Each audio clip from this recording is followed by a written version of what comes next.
Kitap günlük hayatta olmazsa olmazlarımızdan olmalıdır. Kitap günlük hayatımızda büyük bir önem taşımaktadır.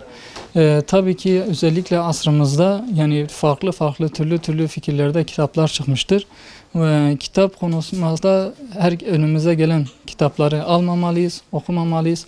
Bu konuda yani bilgin alim insanlarla danışmalıyız ve ondan yani tavsiye ettikleri kitapları okumalıyız. Kitap okuyan insan meyveli bir ağaç gibidir.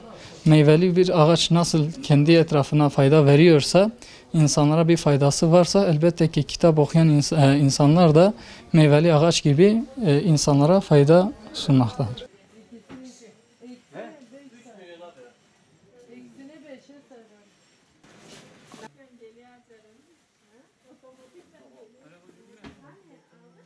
Kitap okuyan insan, toplum elbette ki kitap okumayan toplumlara nazaran daha bilgilidir.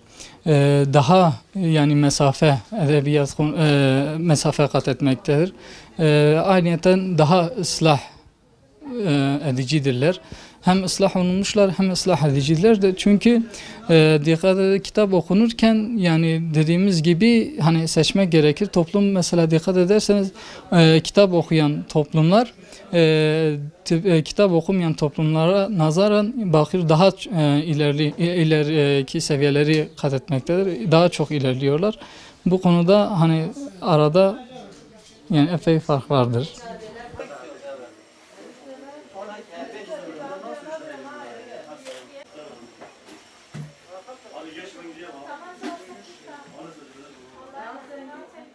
Şimdi türlü kitaplar çıkmış. Elbette ki yani kitap okunurken mesela burada bakıyorsunuz ki İslam adına yazılmış kitaplar var ama fakat İslam'a tam tersi zarar vermekte olan kitaplar vardır.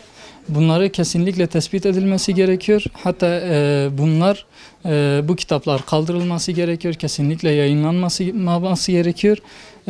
Çünkü aksi takdirde ismi güzel olabilir. Belki yani İslam adına yazılmış olabilir. Fakat okuduğunda yani bir kişi okur. Okuyan kişi bir kitap olabilir. Fakat binlerce insanı etkileyebiliyor. Ya da işte gayri İslami olan fikri binlerce insanın kafasına da yerleştirebiliyor. Bir sepette bir çürük elma varsa onu atmak gerekir. Aksi takdirde diğer elmalara da bulaşır.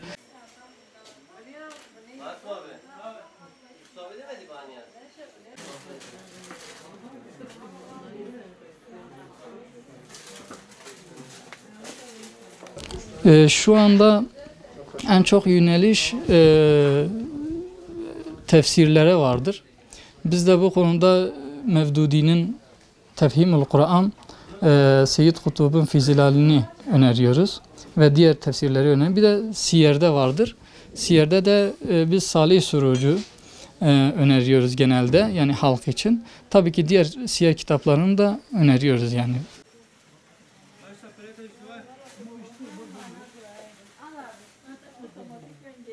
Kitap yani her haftada, her günde okuması gereken bir şeydir.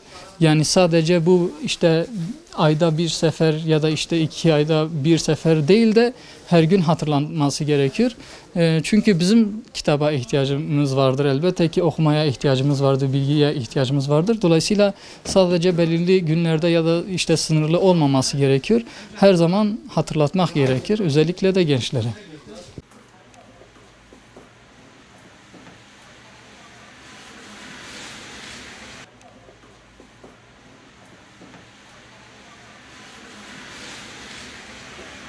kitap hani en iyi fikir, en iyi arkadaş insana kitaptır. Hani çünkü bir insan her nasıl yaşarsa yaşasın kitap ona karşı bir tavır sergilemez. Sadece onun fikrini geliştirmeye çalışır. Ona daha iyi sunma çabasını gösterir kitap. Hani diğer arkadaşlarla sorun yaşarsan bazı tatsızlıklar olur ama kitap insana her zaman dostudur. Onun düşmanı değildir. Mesela İbn Rüşd'ün bir sözü var. Fikirlerin kanatları vardır. Onları kimse yakalayamazdır. Hani her kitap da bir fikirdir. Ve insan o fikirlerle, o düşüncelerle kanatlanır ve daha farklı farklı dünyaları keşfetmeye başlar.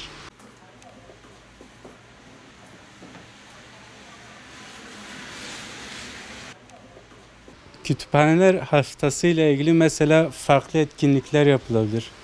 Mesela gerek vali olsun ya da diğer il yöneticileri olsun böyle toplumda kitap okumayı yayma adına kıraathaneler, sadece kitap okuma adı altında kıraathaneler açabilir.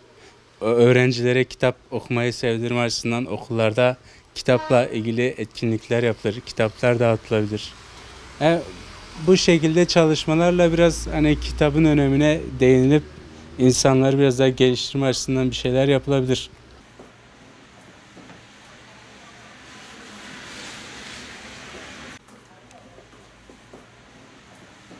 İslam'ın kitaba bakışı, hani İslam sürekli hani insanları ilme teşvik etmiştir. Peygamberimiz bile mesela hadisinde ne der? Beşikten mezara kadar ilim öğrendir. Yani ya da bunun dışında hani Allah ayette mesela bize ne der? De ki Rabbim ilmimi artır. Sürekli hani ilmi geliştirme ile ilgili insanları bu yöne yöneltmiştir. Çünkü hani bilmeyen birinin yaptığı ibadetle bilen birinin yaptığı ibadet arasında farklar vardır. Bilenin ecri daha fazladır. O yüzden yani İslam insanlara o bilinci vermek için sürekli insanları daha iyiye, daha bilinçli olmaya yöneltmiştir.